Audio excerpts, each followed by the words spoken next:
Hey everybody, Breakthrough Health and Life Coach Glen Hattem here with my good friend Jeri with Golden Laser Aesthetics, and today we're going to talk about her story and why there's an actual 1% turnaround experience that's been experienced in her life and continues to be part of the story that keeps unfolding because she has a commitment to a big mission. And when we get committed to a big mission and we have to overcome lots of adversities and challenges, I found personally that in that process, it just keeps going. It's like, what's the next thing for this month, this year? Even though we see people in life that are soaring and doing incredible things and making a positive impact, they're still continuing to overcome adversities and challenges to stay the course on a vision.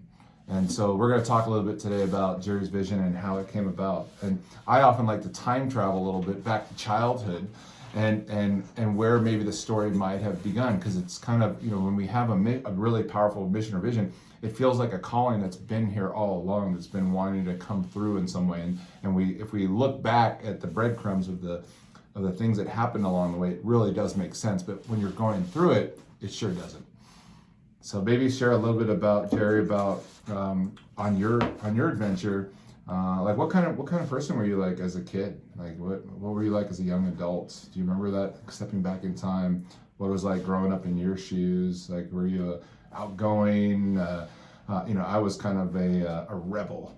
But what were you like as a kid? I'd say quite bubbly. I was a bubbly personality, happy, energetic, just kind of bouncing around all over the place, but a rule follower, and still to this day, I'm a very by the books kind of person. She is. She's by the books.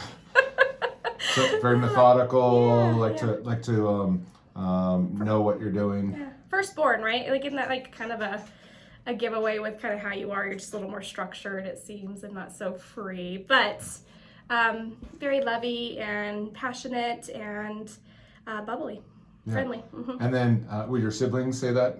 Being the firstborn and being responsible? No, they would say I'm more rigid. More rigid, okay. So the truth comes out now. But I have a heart of gold, and I think that they would stand by that. Yeah. Mm-hmm. Yeah. And how is that taking you like through childhood, having this kind of I experienced these things to be very strong truths about you. And so how did that guide you in some of the types of activities and hobbies and interests as a kid, moving into adulthood? Ooh, that's interesting. I think, I think I've kind of, as I've gotten older, I've gotten a little more passionate, when before I think I was just really open. Okay. So I don't know that I had, like, I ran track and I was fine, and I did volleyball and I was fine. Like, I was never like, I'm in this to win this. Mm-hmm. You know what I mean? The star. No, I didn't want it. I didn't want to be. Attention? I didn't want the attention. I just wanted to have fun. Okay. And I think as I've gotten older, you kind of learn your why, your mission, your vision. You kind of have your goals that you're working towards. Mm-hmm. And then that's when I think I became a little more fiery. Yeah. And then in school, what were kind of the subjects and interests? Like, what were you studying? Like when you went off to college and I loved boys. So. Yeah, no, I loved PE. Like physical education. So homeschool and lunch. Okay. Those were my favorite things. I was not very good at school. Not very good at school. Okay. I struggled my whole life in school. I just I think I got really smart in other ways. Like, I made great friends that helped me, or I collaborated with the right people to kind of just get by. But I always had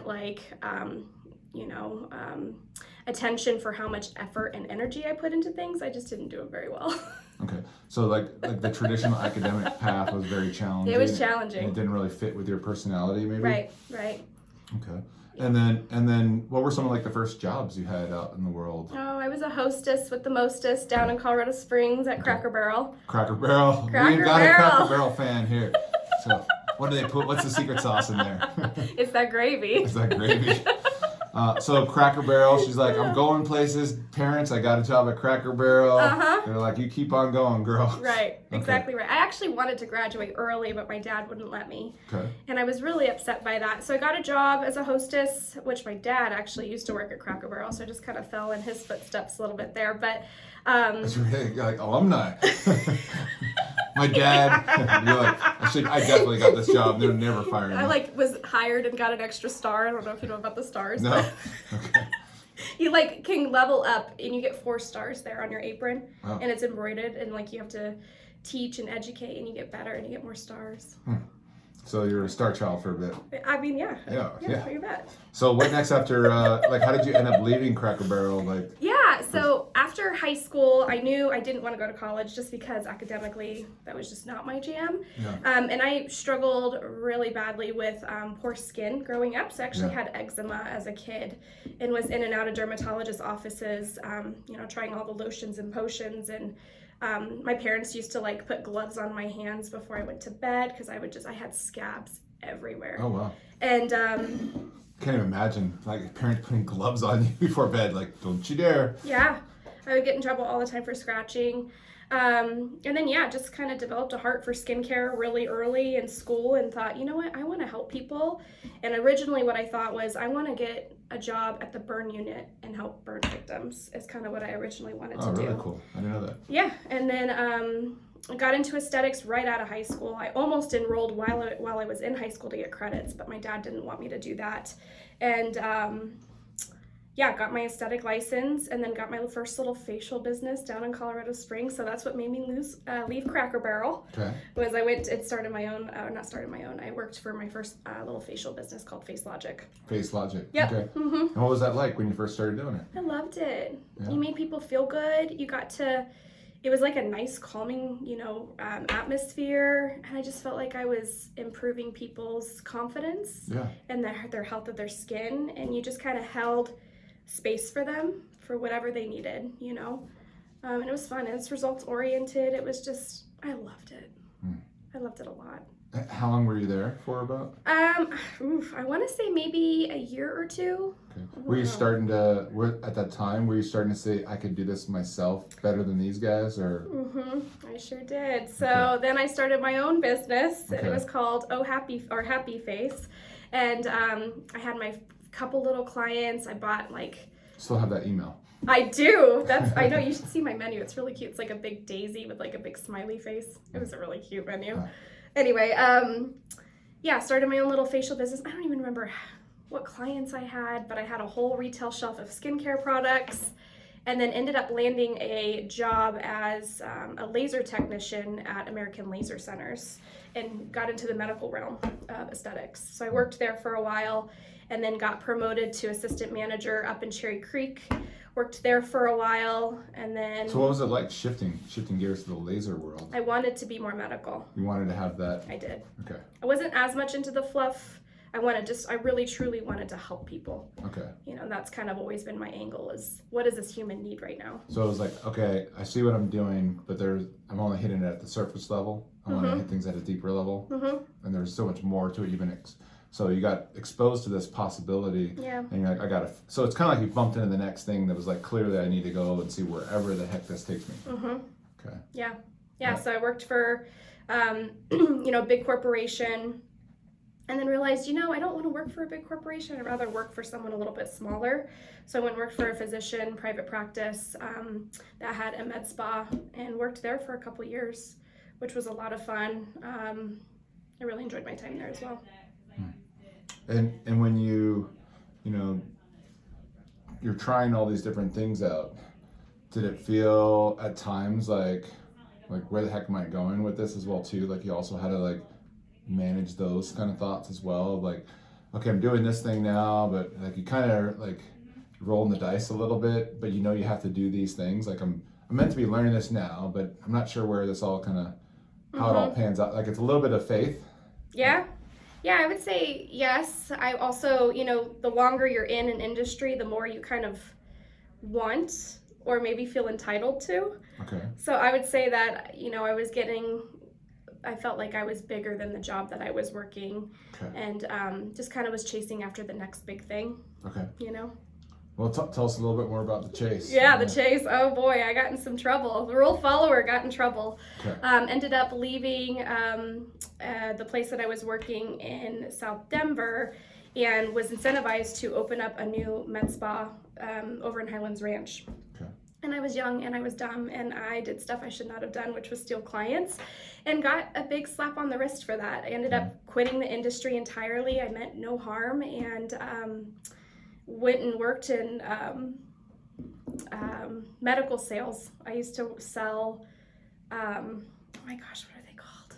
The little oxygen machines. I can't think of the name of them. Can we go back to like the slap? What was the, Yes! what was the slap actually? I ended up getting sued for breach of contract. Right. When I was working for a physician. Yeah. Mm-hmm. And knowing this, I've been a coach. Like I used to work for some of the bigger health clubs, and the health clubs tend to feel like they own the people there. And so when I left, I had an experience where, because I used to work with owners of clubs, because I just was it's my jam. I was the top dog. Uh-huh. And so when I would leave places, clients wanted to follow me and work with me. Mm-hmm. And they got, very protective over their people, not leaving with you. Mm-hmm. And I kind of like yourself is like, watch me. I'm still doing it anyways. I'm still going to do my thing because like I got to take care of me and I got to survive and do what I need to do. But you got hit with a good hiccup in your, big time. and it's like so you had to take a departure for a bit. That stopped me dead in my tracks. I ended up getting another job, getting out of the industry, getting a roommate, which I'm just not really a roommate person. That's like the worst part. It's like that's how bad it gets. Like I have somebody move in with me that like I would not ideally have lived with me. She was actually a wonderful roommate. Okay. She really good. was. She Good. never came out of the room, so it was perfect. That's kind of roommate. That's the only She kind of roommate cleaned. that's a good roommate. Yeah, she was awesome. I liked Don't her. even know a lot. they're I there. don't even remember her name, but she was awesome. That's even better. That's if you don't remember the name, you never saw them, the place was still clean. That's a roommate. It worked Otherwise, don't ever get a roommate. That's right. So, she was awesome. yeah. Can you imagine having to get a roommate again now? I mean, I always think like, oh, what if they were like her, right? Just living down in the basement and you never knew and you were just getting more income. Yeah. Well, like you There's something have two attractive incredible about it. kids right now. I do. And it's like the next kid that comes in is like, what if it's like the next kid's like, oh, I'm running the show here. Never gonna happen. You know what I mean? Like you gotten lucky this whole time. Uh-huh. It's like, or the next one could potentially, oh my gosh, throw a monkey wrench. It could potentially, yes. So you're on this like completely diverted. Oh yeah. And like how can you even like get that nudge back inside you like I need to head back in this direction in some way. Like What how does made it me go back? That's a good question. I don't remember. I think I was just like, we ended up settling the lawsuit is what ended up happening. And then I was like, okay, I'm going to go. No, then I worked for an ophthalmologist and was their front desk for a little while because I did not like medical sales. It was just a little brutal for me. Have you just recently gone to an ophthalmologist recently? I'm not a big fan of the process. It's No. like I won't go to them they until don't I bother need to it. tell you like you might need someone to drive you home because you're gonna be blind leaving the place. For dilating? Yeah. Yeah, all the things, yeah. Yeah, I mean I remember them dropping my eye and I'm like, are you sure I'm gonna be able to drive? They're like, yeah, you'll be fine, whatever, just wear your sunglasses. I put my sunglasses on, I'm like That dilation, it's hard on you. I know. And you're like yeah. the light. I you couldn't even can't walk out the tolerate- door. Yeah, it's a lot. I know. I remember that. So you're working for an ophthalmologist and then how does that even like go? How did that work? I don't even know. I think I didn't like the medical sales. So I was like, well, let me just Okay. I mean, I can go in. But you're learning that and you're doing that part, so which is going to be Yeah. obviously helpful. Yeah. And then what happened next? Do you remember what happened on the next piece? I think he wanted to eventually bring in aesthetics, but it wasn't fast enough for me. Okay. And the clinic was a little hard to work for. So I found a spa in Cherry Creek and then went and worked there.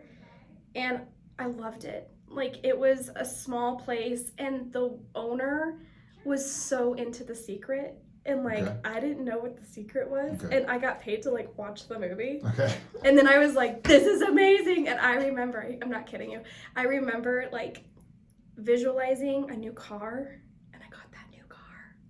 Like, it was like, Right. this is, my So you're whole like, life is different. So like vision board. I'm like, I'm Yes. going to, Uh-huh. even though the movie doesn't quite go into like, what I love about that movie, it's like if you visualize what you want, and then it just pops up. But what really, It it's happened. like you, No, it didn't. No, it didn't. you actually like you put on the whiteboard, I want this car, and then you start looking online, and then you buy that car or whatever it is. Yep. But you take massive action to make it happen. That's right. And so somewhere along with the car was like this cute little business. Like I want to do. I'm ready to have my own again. Yeah. And I knew, I was like, I mean, no offense, I could do it better. Right. Well, that's how. I mean, there's always that part going Yeah. like, this core piece is really good, but I can do this better. Right. There's something about that, right? That Yeah. like I can do this better. And so how did that begin? How did those steps begin with that? Yeah, I mean, I think it was just kind of visualizing, and I was there for a while, and I think I loved their culture because it was just really big thinking, and it wasn't thinking little, and it was striving to be the best you possibly can be. And then I'm like, I don't know that I want to continue to be in the treatment rooms. I feel like my impact can be greater outside of with one-on-one care. I wanted to be in charge of something bigger. Yeah. And so I ended up getting a job over at a spa here in Golden as a manager. Great. And did not know what management really entailed.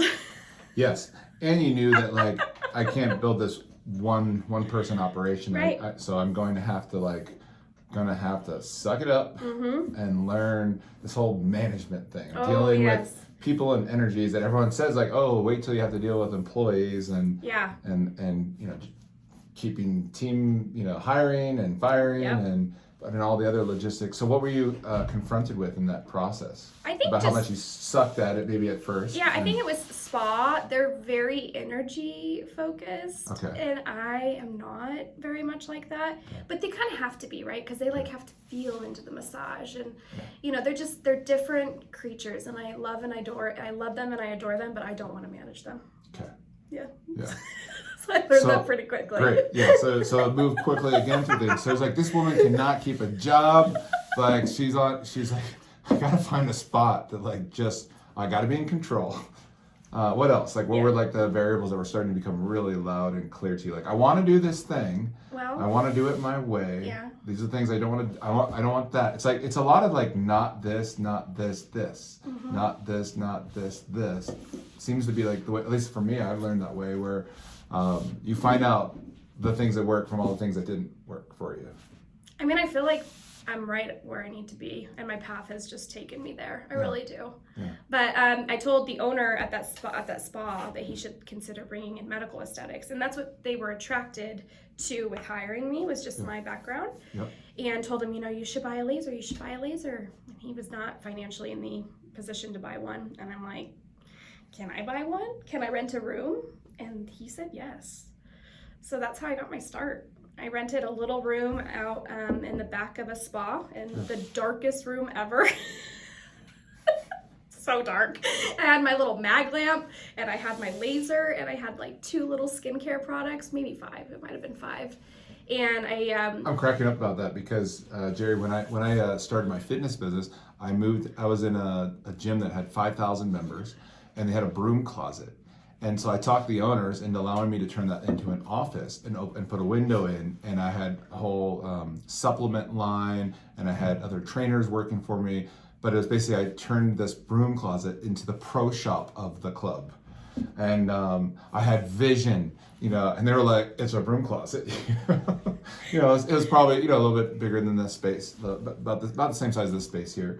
But I saw a possibility. And so like, you had this vision and you introduced that to the owner there, and it started, like I said, a dark room. Oh, so dark. Yeah. And where were we? Then I was able to manage part-time and then kind of start my business, and I started that on Groupon, and that worked out really well for me, and started getting busier and busier to where. And Groupon, by the way, for you folks who don't remember, Groupon is basically like, I'm giving my stuff away for like pennies on the dollar. They take your price, they cut it in half. Yeah. And then they take half of that. Yeah. Like, and then you got to try to upsell to a reasonable price with them afterwards. Very hard to do. And retain them. Yeah. Very difficult. Yeah. So you get this like misleading like flood, but you're going like, we're doing it. Mm-hmm. It's happening. People found me charming. It worked. Yeah. Like I gotta be extra charming to charm the price up. So, okay. Yeah. So obviously you do good work. Mm-hmm. But like with me, when I was a personal trainer, the training, the technician side of things is really important, and having us work together, it's who you are. Like, people want to work with you. The magic sauce is they like you. They feel like this is the person that I want to spend a bunch of time with, working on something that's having to be vulnerable to actually be helped with. Right. So the personal side, like, you brought your all the things of being the bubbly personality that you are, and then the commitment to working a certain way. So you're in this office and you've got this dark space, and the Groupon person going like, that makes sense. That's exactly right. Right. So how do you Alright. expand off of that? How does it kind of start to get some legs? Do you remember what you're having to like navigate and kind of juggle to get the next step? I remember my laser, I had 5 different modalities, and I just did a Groupon on one on those modalities. So Nice. that was kind of how I just kind of did little consultations, and the laser manufacturer didn't quite have all the protocols, so I had a little bit of experimentation, but luckily people are open if you're open to them. You're like, I don't quite know what I'm doing, but you want to give it a try, and it worked out. So I think I still have clients that know me from that space, like still here today. Oh, wow. That's 7 years. That's been 7 years. So I think it was just being me and delivering them something that they were interested in, with laser. Yeah.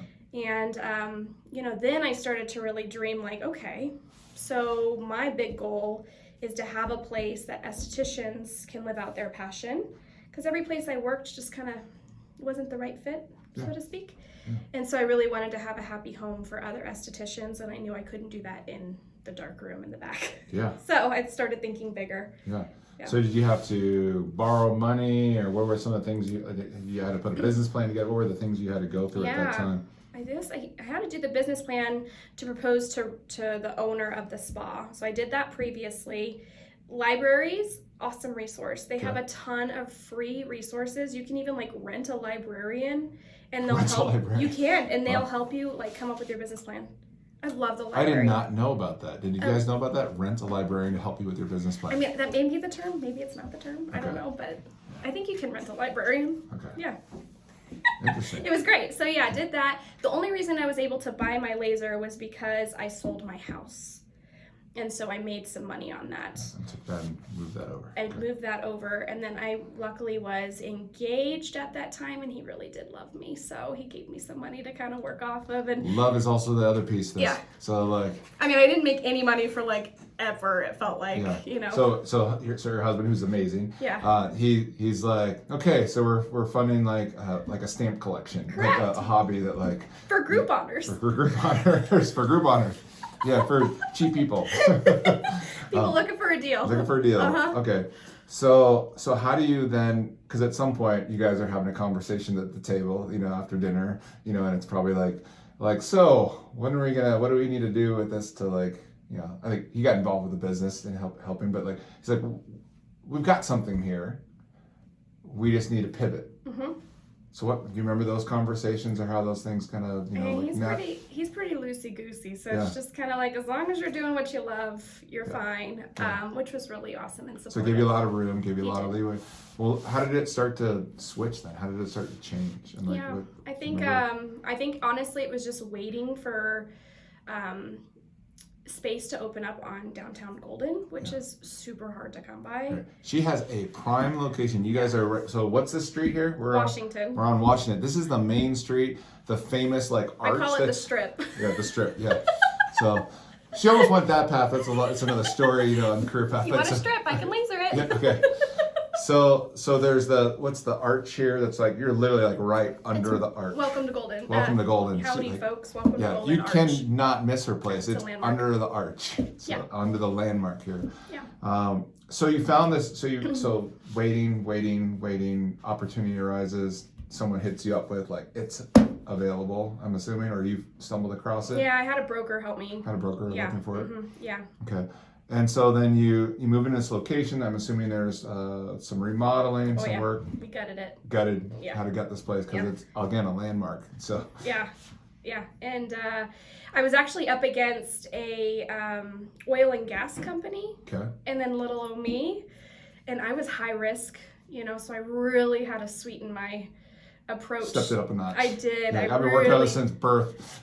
Pretty much. I'm like, anyways, it came in handy that I was super involved in the community, that I have a good reputation, and luckily the manager, I guess, of this building had some heart, and she gave me a shot, which was awesome. I will say I had to put down a lot of money to get in here because I was such high risk, but so I got it. It was money and milking. Money and milking. Yeah. And sending some beauty products along the way. This would be great for your wives. You know what? It works. Okay. Everyone has skin. Yeah, everyone has probably a wife or something.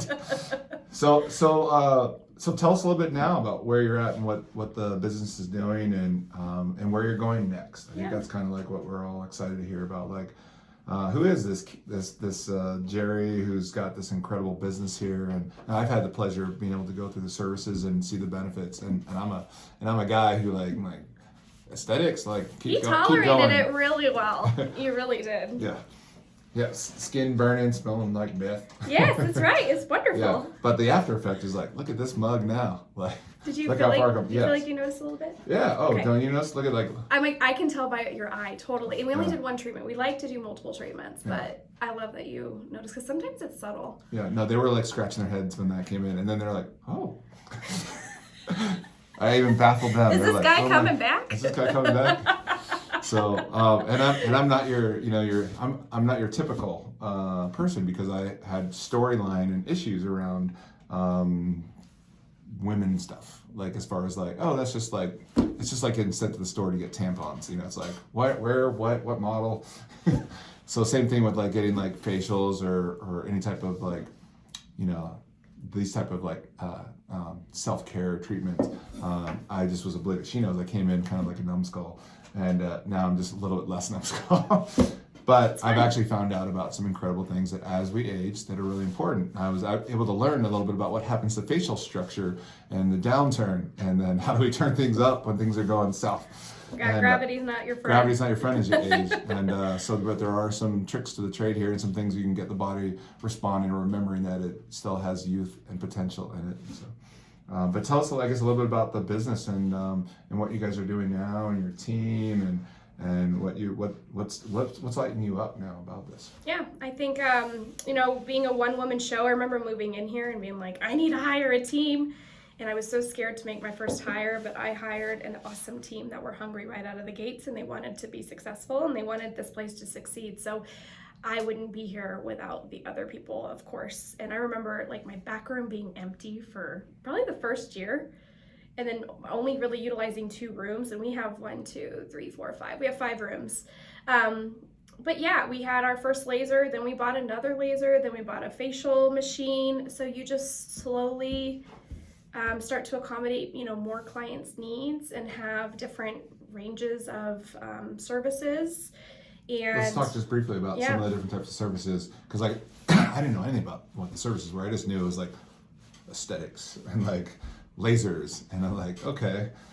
For me, lasers was like Star Wars movies. Pew, pew, pew. Yeah, exactly. Or so, yeah, and so which she did make those noises when I was getting like lasered. So, it's fun. So yeah, she has fun. So that's great. So. But the fun you're having, like, what are people coming to you for? What are you seeing, like, reasons why people actually come to deal with some maybe private things that they're feeling vulnerable about? They want to go to a safe, private place to go nip something in the butt or get some hope. Mm-hmm.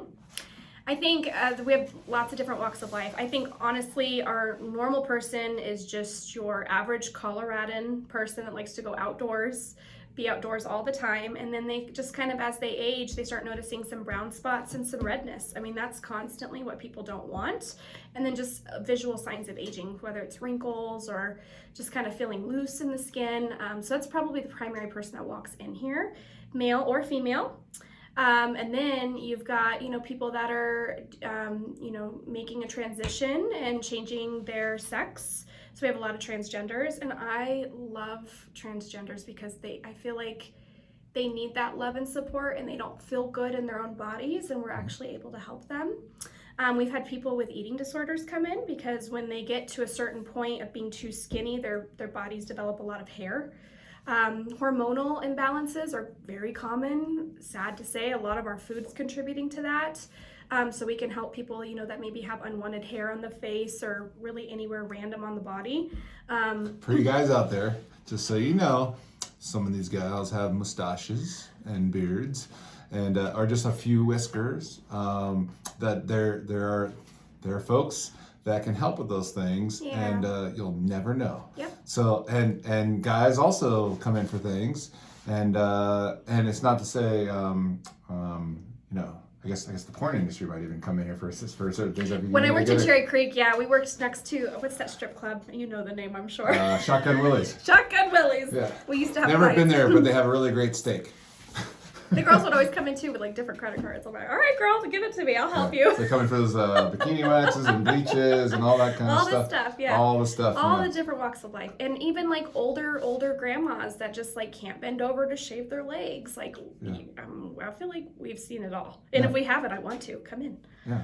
Yeah, and so there are all these kind of, I guess there are even like things that seem a little extreme. And then what about like subtle things? Like just basic little things you you kind of take for granted, but we're all particular about ourselves and things that stand out to us that maybe the rest of the world doesn't, could care, but to us, to make us feel more confident navigating life. Like, what are some of even the subtlest, like littlest things that, people just kind of, I don't know. I feel like we do see like a lot of divorcees, and I feel like they just kind of hit like almost a rock bottom, and they're just trying to feel good about themselves, and we're there to kind of nurture that, however that may be. Or maybe it's a little teenager that has some acne, that kind of eats them up inside to have that.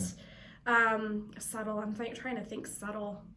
Well, it sounds like a lot of it's, just inner confidence. Now we could say, like if someone like is feeling, uncomfortable about their chest size and they get a boob job, that can probably help to a certain extent, outward appearance wise, and we could say, well, work on the inner confidence piece. But there are little things. We all do that with the clothes we choose and the way we do our hair. I mean, not me with my hair, but we're all like trying to be our best selves and give our, as like Chris Rock says, he's like, that ain't you, that's your representative when you're dating, and we all are like, when we're out there in the world and we're interacting with new people, or even the people that get to spend the regular time with us, we want to bring our best selves. So I think you're very fortunate to be in a place where you get to help people feel more confident, bring their best self. See these things that are huge is not so big anymore. Right. Or just prevent for whatever you don't want, you know what I mean? Yeah, sometimes it's not just correction, it's just... So on the preventative side, why might people look at some of this work as preventative as well? Yeah, so actually when you hit the age of 30, you stop making collagen, which is so sad. So if you do annual treatments, like at minimum, just do annual treatments because it helps promote that collagen continuously. Otherwise, your skin just kind of gets looser a little bit faster. Yeah. So, do like the collagen protein powders help a little bit with that? They can't hurt. They can't hurt. Okay. I'm the skin lady. I'm not the internal lady, so I can't say anything about this. Yeah. I put it in my coffee for sure. Yeah. So she is the skin lady. So that's something to think about. Now, skin. Tell us a little bit about skin. Like Skin's fun. Skin's like it's your protective layer. Largest organ. Largest organ. Mm-hmm. What else? Do you know what else? What else might people not know about the skin and like how it's engaging with life? Well, I mean, it rejuvenates every 28 days, which is really cool. And your body wants to heal, right? If you ever get an injury, you see your body kind of trying to create a scab or anything like that to kind of recover it, and then it disappears, which is really awesome. So your skin is designed to renew itself, and that's the fun hack of it, right? If you don't want something, we can typically minimize that. Pores, fine lines, wrinkles, brown spots. You just kind of have to feed it the right things and do the right things, and it'll rejuvenate in a positive direction, which also helps with prevention for precancerous things, making you feel better in general, all of that. And as we age, what's happening in the aging process, from what our discussions have been around, the skin starts to thin. So what actually happens is these spots or things start to come up. Yep. Maybe talk a little bit about that, because I didn't know these things until having conversations with you. Yeah, when you're a baby, if you ever look at a baby's skin, it is just magical. It's plump. You put your finger in it, it bounces right back. It's just beautiful skin. And typically, like, our buttocks doesn't see a whole lot of sunlight. I don't know about yours, but yeah. Well, it won't. Hopefully, like, I don't know. Have you seen that movie Alive, where the plane crashes in the Andes Mountains, and then like they have to, like, in order to climb out of the mountains to save themselves, they eat each other, and they start by eating the butts. Oh, they do, the juiciest part. So there's like the butts are exposed, and they're like, all right, everybody grab a fork. It's because it looks the nicest. It's like it's the nicest nice, skin. succulent. Neat choice. So yeah, if you look at your butt skin, that's a good indication of, you know, what your skin could potentially look like without all the effects of the sun and all the, you know, exposure that we have. What was I getting to? What was your question? Well, just about what happens with the aging and the thinning process, and it starts to come up with the pigments and. Yeah. So as kids, all of that, you heal a lot faster. The skin is nice and thick, and there's actually I wish I had a little diagram, but like when you're young and youthful, you have an upside down triangle shape to your face, and as you get older, that triangle starts to turn upside down. So your lip elongates, like everything kind of just comes down this way. It's like an avalanche. It's like a falling face. Yeah, I mean, when you see this comparison, you're like, yeah, that's totally true. Yeah. You know, like when people are really young, you see their upper lip, like their upper teeth, and then when they get older, you just start seeing like their lower teeth. And it's like those subtle things you don't quite pick up on. Yeah, you know, even like with your knees, you know, like the skin starts dropping. Everything just kind of, goes south. So, I mean, that's so normal. Board shorts, you get older. Normal for your body to age, that's fine, but we also don't help it if we're not doing something. Right. We don't have to speed it up. Yeah, exactly right. Like, put some sunscreen on, protect your skin, and then you're able to heal better. But yeah, as you get older, Glenn was right, like, you don't have a lot of sunspots, but then all of a sudden people wake up and they're like, I feel like I aged overnight. I can't tell you how many times I hear that. And a lot of times it's just that skin getting thinner and thinner to where now those brown spots that were under the skin, they're right there now. Those capillaries are right there on the nose or the cheeks or the chin, wherever you have your redness. And it's just because that skin's starting to thin. So you can thicken the epidermis. There's ways of doing it.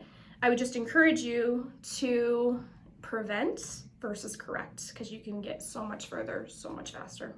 Could you talk briefly about Botox? So I know she loves Botox, and she's like, "Hey, you could check out this Botox." And I'm like, my first reaction, like some folks are just like, "Nope." Tell us a little bit about Botox, some of the benefits, and maybe what are the concerns as well too. So. Yeah, concerns that it's. Oh my gosh, why am I pulling a blank? We'll come back to it. Botox, what it does is it goes into the muscle and it just softens the muscle, so there's not as much motion and movement. So they actually use Botox for like TMJ for jaw pain. Okay. They use it for migraines, and they actually do it like kind of down the shoulders into the head to help with people that have tension migraines. They can do it for females that have vaginal like intercourse issues to kind of calm down the muscles. So it's used medically in much higher doses. But for cosmetic, we really kind of focus on the Botox kind of being the eyes and up. So all it does is it kind of goes into the crow's feet, the glabellar, or the forehead, and just softens those muscles so that they're not as expressive. If you keep having expression, you're going to start getting a wrinkle in the skin, but the Botox kind of goes into where those muscles aren't moving as much, and it can kind of heal that skin. Your skin can rejuvenate that wrinkle out. There's actually a lot of science as well saying that if you get Botox, you can hide Botox. Like, people don't know you have Botox. If you notice something, it's more than likely a filler. So Botox can be a little well-kept secret, but it can actually make you happier because it makes it so that you can't actually scowl, and so that sends different wavelengths to your brain. So people have resting scowl face are probably not fun to be around.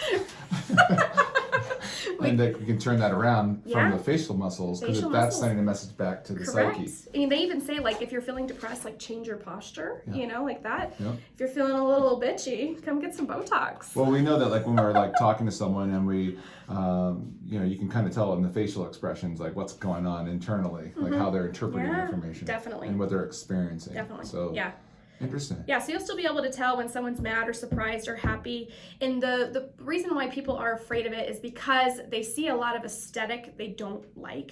And again, it's not Botox's fault. So they see the creepy Hollywood actress who went too far. And that's a lot of money, a lot of energy, a lot of time, and it's hard to find someone to put that much in your face, like in true reality. To get to that experience. It really is. It would be like telling a female who's like, hey, if I start lifting weights, I'm just going to look like a giant female bodybuilder. Bingo. Yeah, bingo, with one dose. Okay, right. So it's really not that much. And what people don't like is that it's botulism, is what they say. It's actually just a protein found in botulism. So it's not really, I mean, I'm not an MD. You can take it up to an MD, but, you know, I'm very much like not into chemicals. I try to have a really clean lifestyle, but I definitely get my Botox and I don't think twice. Great. Yeah.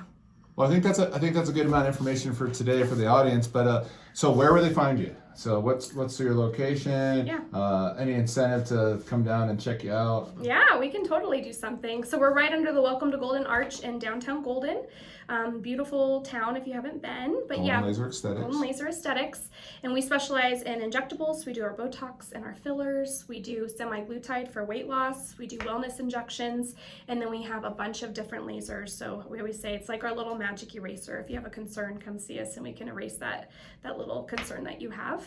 Also body contouring, and then nice relaxing facials that are still results oriented. So we pretty much cover it all. If you need something, we can help you. And then I think for a special offer, we can definitely do you have like a referral? Like what do you tend to do? I mean, just if you folks come in, you say you saw the podcast and you're like, I need a deal, not a Groupon deal, but like you want a great just an opportunity to wet your feet and have a great experience. Just let them know. Let them know you saw the podcast. Yeah, we'll do a 20% off. There We'll you call it the Glen Groupon. How about that? Sounds good. All right. Thank you, Jeri. All right, my pleasure. Yeah. Thank you. Yeah, thanks for having me. Bye, guys.